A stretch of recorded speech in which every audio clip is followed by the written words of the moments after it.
For years, my brain yelled, "You're getting worse." And I believed it. And it would warn me, "You're never going to get your life back." Well, I believed that too. The strange thing was, those thoughts felt completely true. You've probably felt that as well. Today, I want to share something that really made a difference. I discovered that not every thought my brain produced deserved to be believed. Some of those thoughts were trying to protect me, but they weren't telling me the whole truth. Today, I'm going to share 4 thinking traps that many of us get caught in. My hope is that somewhere during today's conversation, you'll recognize yourself in at least some of these stories. I know I certainly have.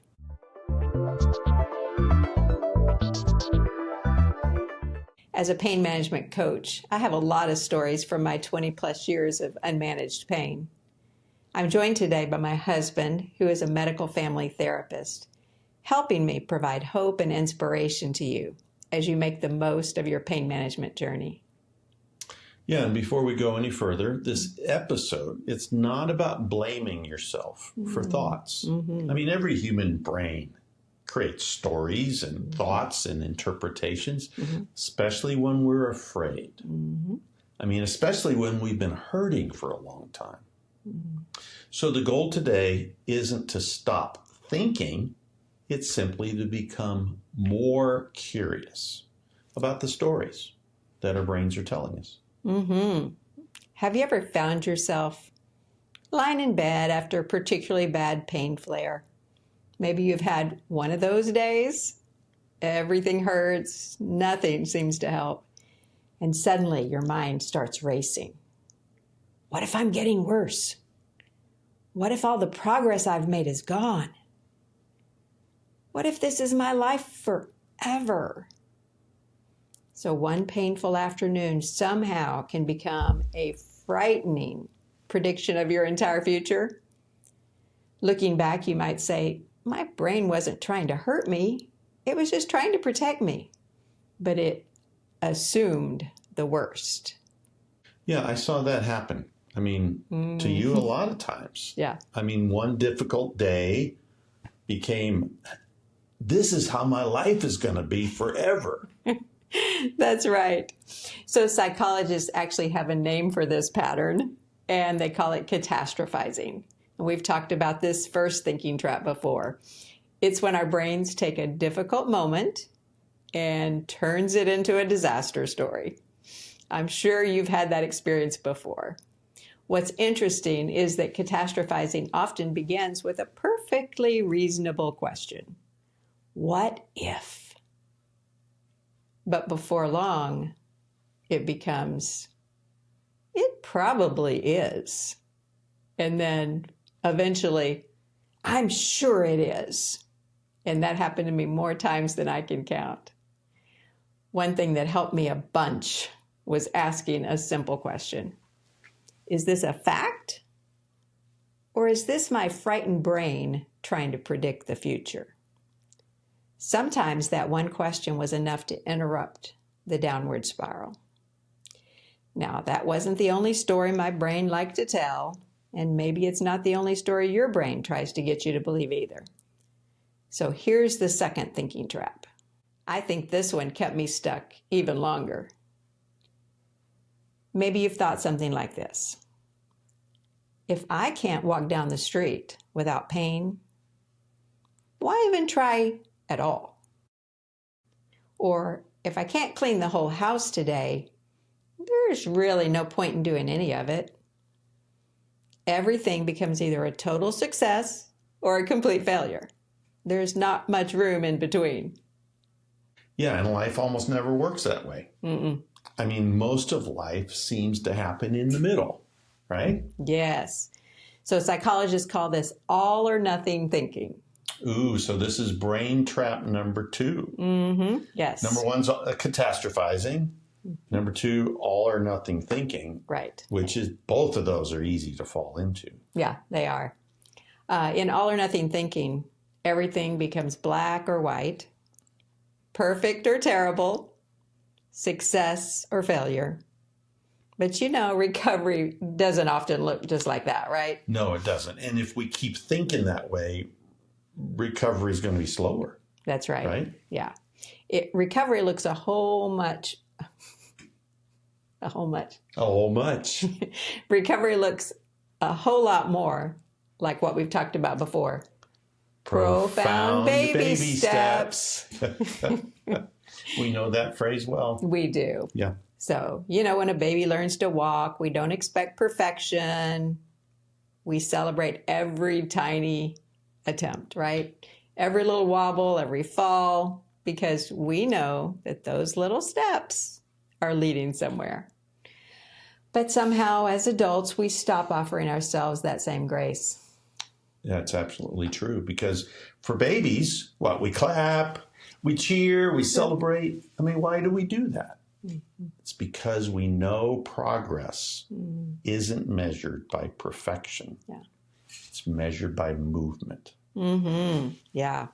One of the biggest changes in my own recovery came when I stopped asking, can I do everything I used to do?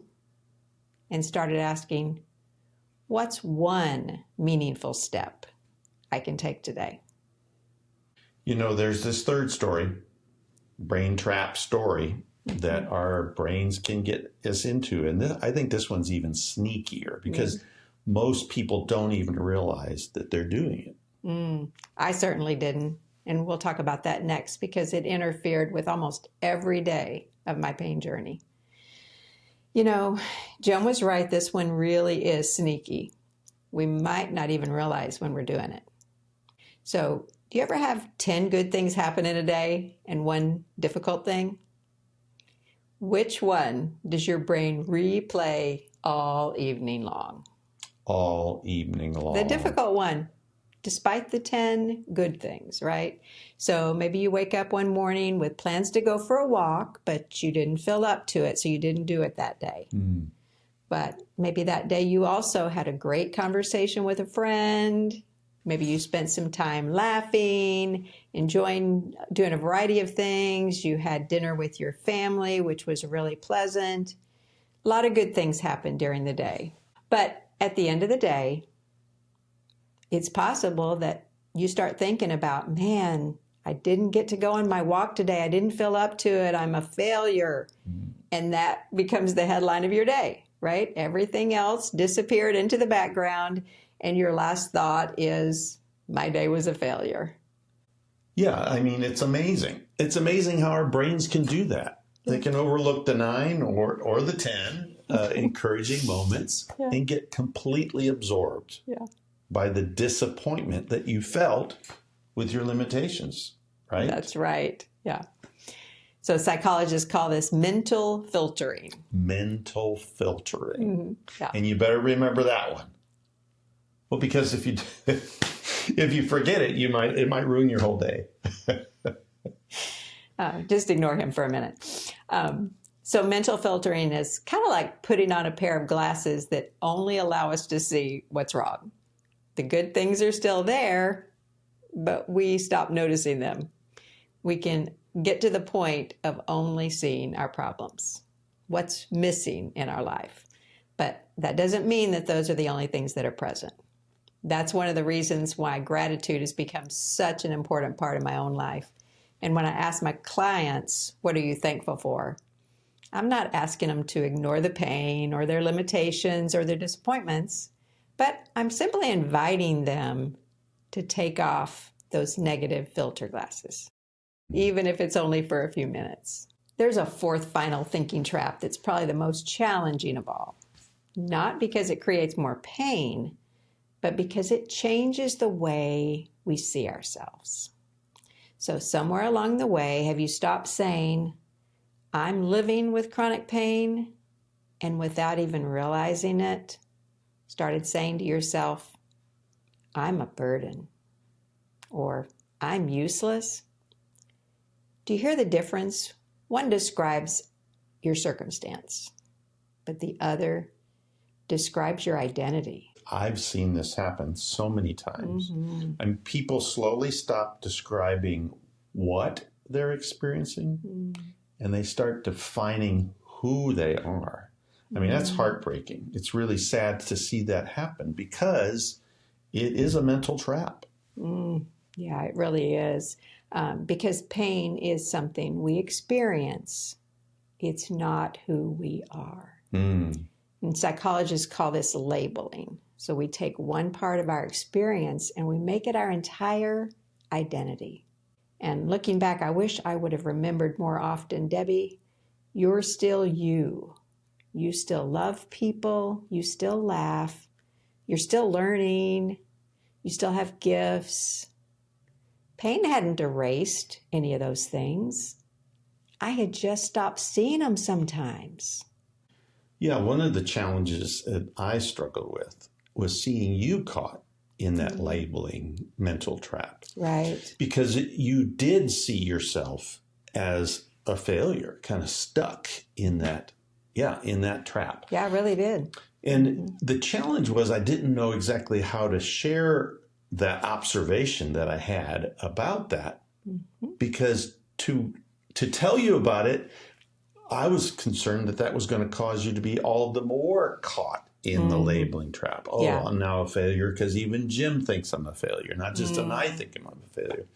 I'm just so thankful that eventually you really kind of started figuring it out and started seeing that you were caught in that trap and started changing your perspective.